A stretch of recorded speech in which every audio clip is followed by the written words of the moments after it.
నమస్తే, welcome to Satya live TV. Sir నమస్తే. Sir నమస్తే మహేష్. సార్ వైసీపీ ప్రభుత్వం వచ్చిన తర్వాత ప్రభుత్వ పాఠశాలలో చాలా అభివృద్ధి చెందింది సార్. నాడు నేడు ద్వారా పిల్లలందరూ కూడా మంచి బుక్స్ కానీ మంచి ఆహారం కానీ దానితో పాటు మంచి ఎడ్యుకేషన్ ఇస్తుంది.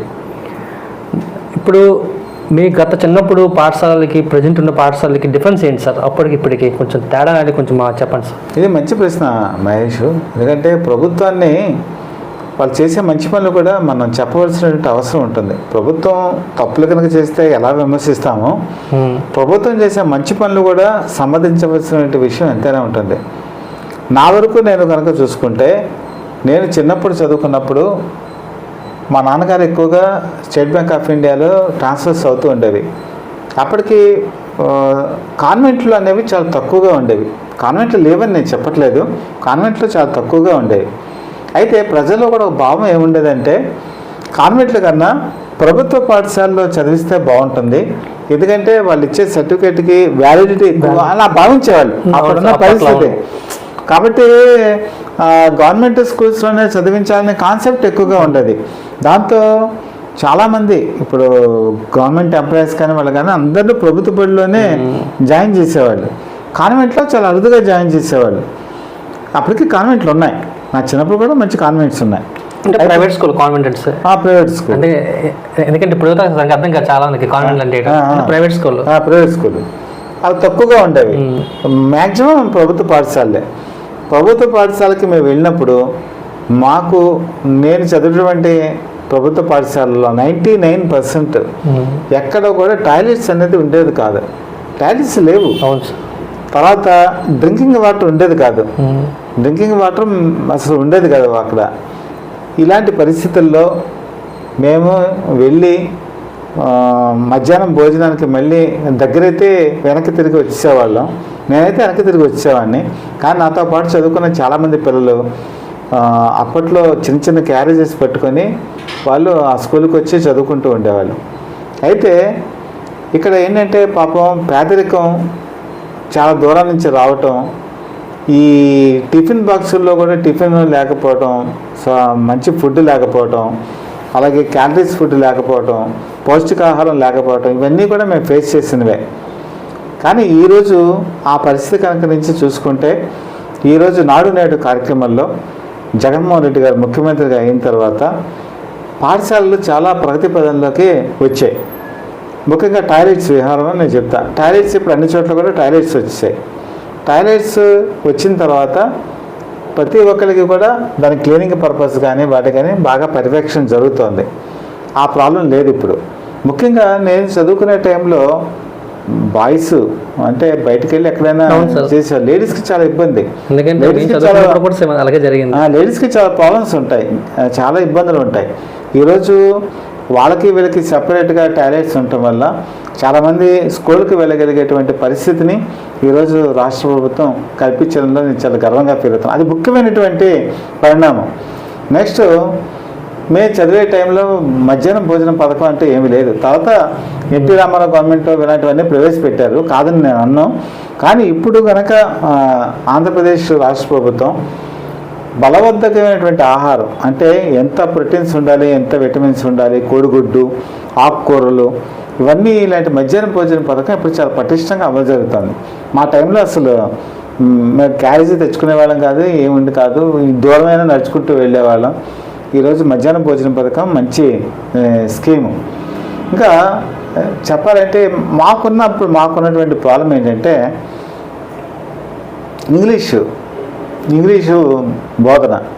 మేము ఉన్న టైంలో ఇంగ్లీషు అనేది లేదు, ఓన్లీ తెలుగు మీడియం మాత్రమే ఉండేది. తెలుగు మీడియమే ప్రభుత్వ పాఠశాలలో ఒక ఇంగ్లీష్ ఒక సబ్జెక్ట్ కింద ఉండేది. చాలామంది పిల్లలకి ఇంగ్లీష్ కమ్యూనికేషను ఉండేది కాదు. అంటే బాగా చదువుకునేవాళ్ళు, తర్వాత 10th పాస్ అయ్యేవాళ్ళు, ఇంటర్ పాస్ అయ్యేవాళ్ళు, డిగ్రీ పాస్ అయ్యేవాళ్ళు, కానీ బయటకు వచ్చేప్పటికి ఇంగ్లీష్ మాట్లాడాలంటే భయంగా ఫీల్ అయ్యేవాళ్ళు. దాంతో ఇంగ్లీషు కమ్యూనికేషన్ స్కిల్స్ ఈరోజు ప్రభుత్వ పాఠశాలలో చదివే వాళ్ళకి బాగా పెరిగాయి.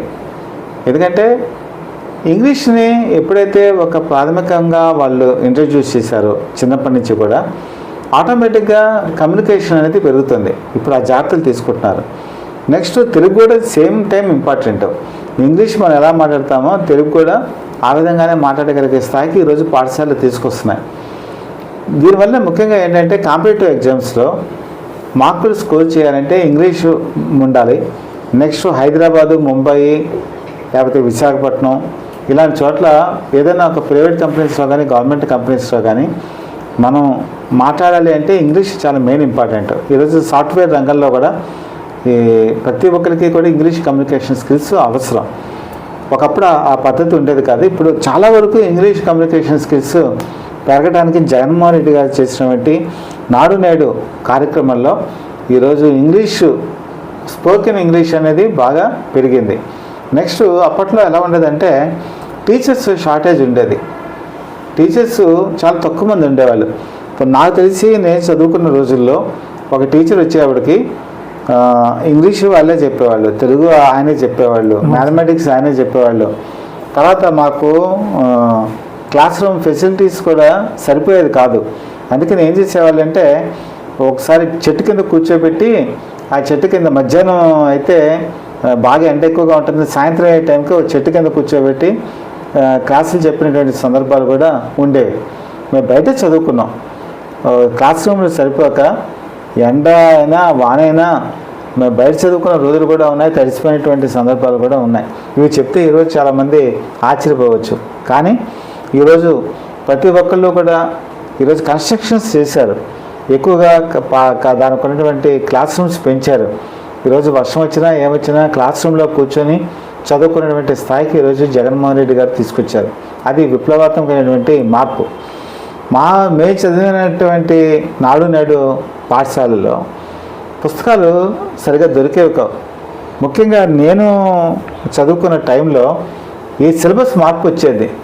నేను 7th నుంచి నాకున్న పరిస్థితి ఏంటంటే 7th సిలబస్ మారింది, 8th మారింది, 9th మారింది, 10th మారింది, intermediate first year second year మారింది. ఇలా ప్రతిసారి కోర్సు మాది మారుతూ వచ్చింది. మా కొత్త బుక్స్ వచ్చేవి. కొత్త బుక్స్ వచ్చేప్పటికి తెలుగు అకాడమీ బుక్స్ అనేవాళ్ళు. ఆ తెలుగు అకాడమీ బుక్స్ ఏమయ్యేదంటే ప్రింటింగ్ సరిగా ఉండేది కాదు. అంటే స్టూడెంట్స్కి సరిపడా బుక్స్ వచ్చేవి కావు. దాంతో మేము ఏంటంటే ఆ బుక్స్ దొరికేవి కావు. కొన్నిసార్లు గైడ్స్ కొనుక్కునేవాళ్ళం, ఆ గైడ్ పెట్టి చదువుకుంటూ వెళ్ళేవాళ్ళం. చాలామంది 50% స్టూడెంట్స్కి ఆ బుక్స్ దొరికేవి కావు, లేవు, పుస్తకాలు లేవు.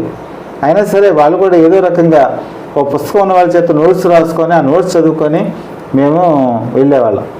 కానీ ఈరోజు 8th నుంచి కూడా ట్యాబులు ఈరోజు ఇవ్వటం జరుగుతుంది. ట్యాబుల వల్ల ఏంటంటే ముఖ్యంగా వాళ్ళు గూగుల్ ద్వారా కానీ లేకపోతే ఇంకా మిగతా దాని ద్వారా కానీ ఎడ్యుకేషన్ని తీసుకొని ఆ పాఠాలు కానీ వాటి కానీ చక్కగా చదువుకునేటువంటి స్థాయికి ఈరోజు పిల్లలు వచ్చారు. అసలు మా టైంలో ఇంత కమ్యూనికేషన్ లేదు కదా, ట్యాబులు లేవు, అప్పటికి టీవీలు ఇంకా ఎంటర్ అవ్వలేదు. తర్వాత ఈవెన్ మాకేదైనా సరే చేయాలంటే ఒక ప్యాడ్ మీద క్యాలిక్యులేషన్ చేసుకొని రఫ్ పేపర్ మీద చేసుకునే తప్ప క్యాలిక్యులేటర్స్ కూడా లేవు. అప్పుడు ప్రాథమికంగా క్యాలిక్యులేటర్స్ కూడా అప్పుడు అందుబాటులో లేవు. అలాంటి పరిస్థితుల్లో మేము చదువుకున్నాం. కానీ ఈరోజు మధ్యాహ్న భోజనం పథకం దగ్గర నుంచి ట్యాబుల దగ్గర నుంచి తర్వాత సుశిక్షితులైనటువంటి ట్రైన్డ్ టీచర్స్ ఎప్పుడైతే పెరిగారో దాంతో వాళ్ళందరికీ కూడా క్లాస్ రూమ్స్లో డిజిటల్గా కూడా ల్యాప్టాప్స్ తర్వాత కంప్యూటర్స్ ఇవన్నీ వచ్చిన తర్వాత వారి ద్వారా కూడా మంచి శిక్షణ ఇవ్వటం జరుగుతుంది. ముఖ్యంగా ఇంతకు అడిగినటువంటి క్వశ్చన్ ఏంటంటే నాడు నేడు పాఠశాలలు చాలా డెవలప్ అయ్యాయి. ఈరోజు నేను అబ్జర్వ్ చేస్తుంటే 5th, 6th, even 3rd, 4th tribal ఏరియాస్లోను తర్వాత విలేజెస్లోను చదివేటువంటి పిల్లలు కూడా ఇంగ్లీష్ కమ్యూనికేషన్ స్కిల్స్ బాగా పెరిగాయి. ఇంగ్లీష్ బుక్స్ చదువుతున్నారు. ఒకప్పుడు మేము ఇంగ్లీష్ లిటరేచర్ చదవాలంటే భయపడిపోయేవాళ్ళం, బైహార్ట్ చేసేవాళ్ళం. ఇంగ్లీష్ని బైహార్ట్ చేసి మేము చదువుకొని పాస్ అయ్యేవాళ్ళం. ఇప్పుడు అలా ఏం లేదు. మామూలుగా ఇంగ్లీష్ తెలుగులో చదువుతున్నారు, ఇంగ్లీష్లో చదువుతున్నారు. బైహార్ట్ అనే సిస్టమ్ పోయింది. ఇప్పుడు అలవోకగా వాళ్ళు స్పోకెన్ ఇంగ్లీష్ రాసుకుంటూ వెళ్ళిపోతున్నారు. ఇంగ్లీష్ మూవీస్ చూస్తున్నారు. మా టైంలో మేము ఇంగ్లీష్ మూవీస్ చూడాలంటే థియేటర్కి వెళ్ళి చూసేవాళ్ళం కాదు. ఎందుకంటే ఏది అర్థం కాదు మనకి ఎందుకులే అని చెప్పేసి. ఒకప్పుడు మూవీస్ కింద యూజ్ చేస్తారు, నేమ్స్ వచ్చేవి. నేమ్స్ బట్టి మనం ఒక ఈ మాట అన్నాడు అని చెప్పేసి అలా ఆలోచించేవాళ్ళం. ఈరోజు 7th క్లాస్ 8th క్లాస్ చదువుతున్న పిల్లలు కూడా ఇంగ్లీష్ మూవీస్ చూస్తున్నారు. ఇప్పుడు ట్యాబ్లు వచ్చేసిన తర్వాత లేకపోతే మన ఇంటర్నెట్ వచ్చేసిన తర్వాత ముఖ్యంగా ఇంటర్నెట్ వచ్చింది. ట్యాబ్లెట్కి ఇంటర్నెట్ ఎప్పుడైతే కనెక్టివిటీ ఉందో వరల్డ్ వైడ్ ఎడ్యుకేషన్ ఈరోజు 8th క్లాస్ నుంచి కూడా బ్రహ్మాండంగా చదువుకోవడం మొదలు పెడుతున్నారు. పిల్లలకి ఎడ్యుకేషన్ స్టాండర్డ్స్ పెరిగాయి. ఒకప్పుడు ముఖ్యంగా కాన్వెంట్స్లో ప్రైవేట్ స్కూల్స్, తర్వాత education institutions, private education institutions, వీటిలో చదివిస్తే గొప్ప, బాగా డబ్బు గల వాళ్ళు మాత్రమే కాన్వెంట్స్లో చదివిస్తారు, పెద్ద పెద్ద రిప్యూటెడ్ ఎడ్యుకేషన్ ఇన్స్టిట్యూషన్స్లో చదివిస్తారు ఒక పేరు ఉండేది. కానీ ఈరోజు పేదవాళ్ళు, మధ్యతరగతి ప్రజలు అందరూ కూడా చక్కటి స్టాండర్డ్స్ ఉన్నటువంటి గవర్నమెంట్ స్కూల్స్లో కూడా చదివి ఈరోజు కాంపిటేటివ్ ఎగ్జామ్స్లో డబ్బు గల వాళ్ళతో పోటీ పడుతున్నారంటే అది కేవలం మన రాష్ట్ర ముఖ్యమంత్రి అయిన వైఎస్ జగన్మోహన్ రెడ్డి గారు నాడు నేడు కార్యక్రమం ద్వారా మంచి ప్రగతిని తీసుకొచ్చారని మాత్రం నేను ఖచ్చితంగా చెప్పగలను. ఎందుకంటే మంచిదిగా చెప్పాలి. ఎప్పుడు కూడా రాజకీయంగా విమర్శించాలనేటువంటి యాటిట్యూడ్ ఉండకూడదు. అంటే నేను చదివినటువంటి చదువు ఇప్పుడు పిల్లలు చదువుతున్న చదువు కంపేర్ చేసుకుంటే 100% మెరుగ్గా ఈరోజు రాష్ట్ర ప్రభుత్వం ఇస్తున్నందుకైతే నేను చాలా గర్వంగా ఫీల్ అవుతున్నాను మహేష్. అంటే దీన్ని బట్టి చూసినట్లయితే వైసీపీ ప్రభుత్వంలో ప్రభుత్వ పాఠశాల రూపురేఖలు మొత్తం మారిపోయాయి. ఖచ్చితంగా అదే. ఓకే సార్, చూశారు కదా. మళ్ళీ వచ్చే ఇంటర్వ్యూలో మళ్ళీ కలుద్దాం. Thank you sir.